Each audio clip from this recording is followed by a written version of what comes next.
Welcome, everybody, to yet another episode of the Wrestling vs. the World podcast. If you are enjoying your day, sweet. If not, what the hell ever. So, now we got another one, because last time I did an episode of the podcast, I asked ChatGPT to give me the top 10 list of the best WrestleMania matches of all time.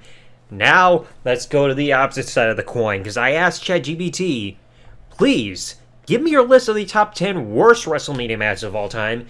And, of course, ChatGPT got a list down pretty quickly, saying, while WrestleMania has produced countless memorable matches, there have been some that didn't live up to expectations. Here's a subjective list of 10 matches that are often regarded as some of the weakest in WrestleMania history. So I'm going to go from 10 to 1, clearly no order, and saying that opinions may vary regarding the quality of these matches. So let's go through this stinker list. So number 10, ChatGPT put Kane versus the Great Khali from WrestleMania 23. This encounter failed to live up to expectations as both Khali and Kane struggled to deliver a compelling match due to limited in-ring chemistry. Well, something I have to ask there. Were there really any expectations for a Great Khali match? I mean, yeah, the match sucked. They would also have terrible matches in 2009, as we would see a couple years later. But, I mean, nobody really had any expectations for the match in reality. I mean, the match just sucked. Plain and simple. Now, number 9, I've gone through this one. Lawrence Taylor versus Bam Bam Bigelow at WrestleMania 11. While Taylor's effort was commendable, the match suffered from a lack of wrestling expertise on both sides, resulting in a match that felt out of place. Hold on a second, hold on.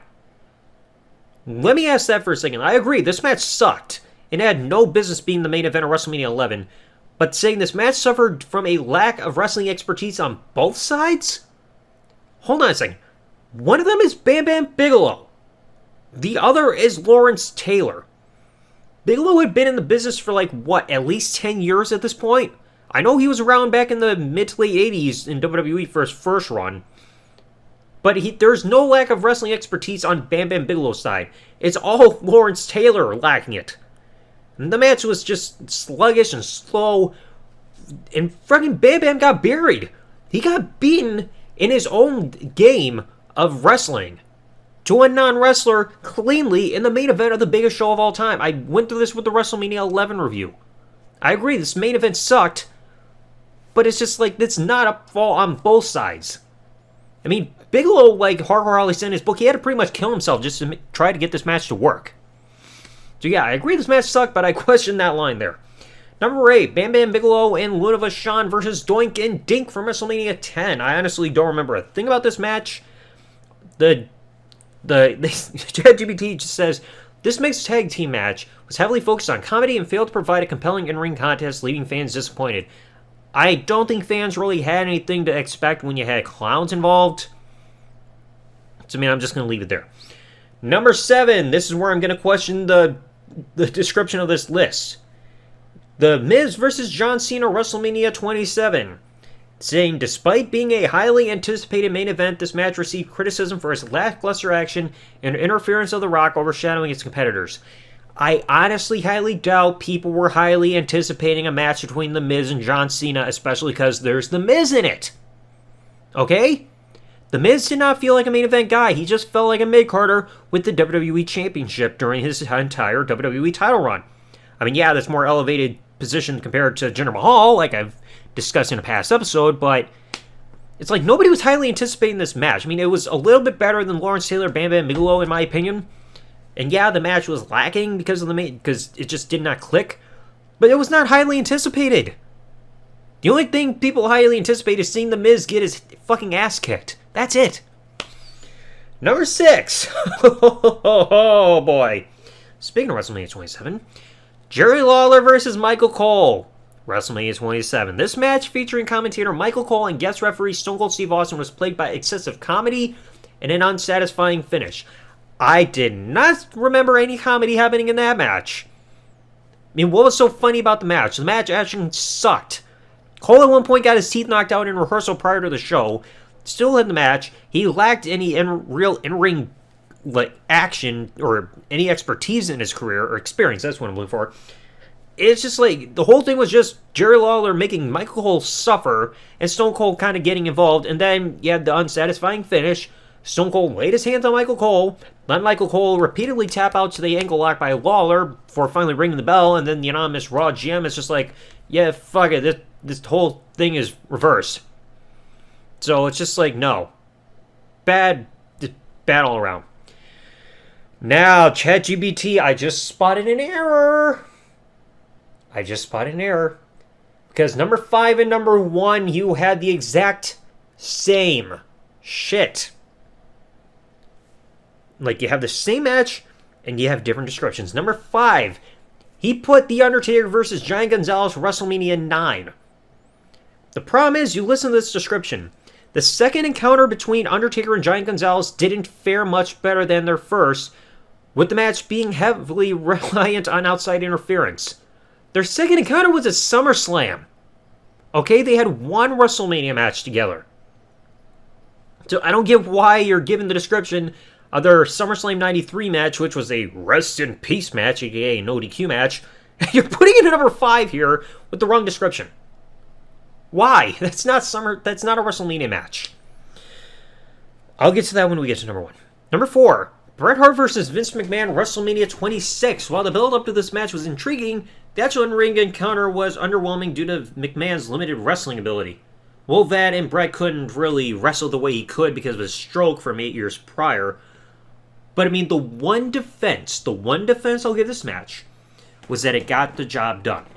Bret wanted to make Vince suffer after everything that he had been put through ever since the screw job in 97, and he made Vince pay. I will give it that. That's the only praise I'll give this match. I mean, the match sucked balls, but again, it's not just Vince's fault. Bret wasn't at 100% anymore, couldn't do what he used to do. Plain and simple. Now, number 3, one of the most lackluster main events in a match that should not have been a main event at all. Hulk Hogan versus Sid Justice from WrestleMania 8. Despite the star power involved, even though Sid wasn't really a big star in the WWF at that point, he would be a little bit later, this match failed to deliver a satisfying conclusion, and interference by Papa Shango only added to the confusion. Well, yeah, because the two did not click very well. It had no business being the main event. Just because it's Hulk Hogan doesn't mean it needs to be the main event. Alright, you compare this to the WWE Championship match between Savage and Flair. That had a more compelling story and everything to justify being a main event more than Sid Hogan. Okay, this match had no business being the main event. And then, of course, it failed to deliver a satisfying conclusion because Papa Shango wasn't given the proper cue to run down in time to interfere, so Sid had to kick out of the leg drop. Then Harvey Wippleman jumped on the apron, and that's when Earl Hebner, who I believe was a referee, called for the bell. That's all it was. Disqualified just because the guy jumped on the apron. He didn't actually lay hands on anybody, so it's still disqualification.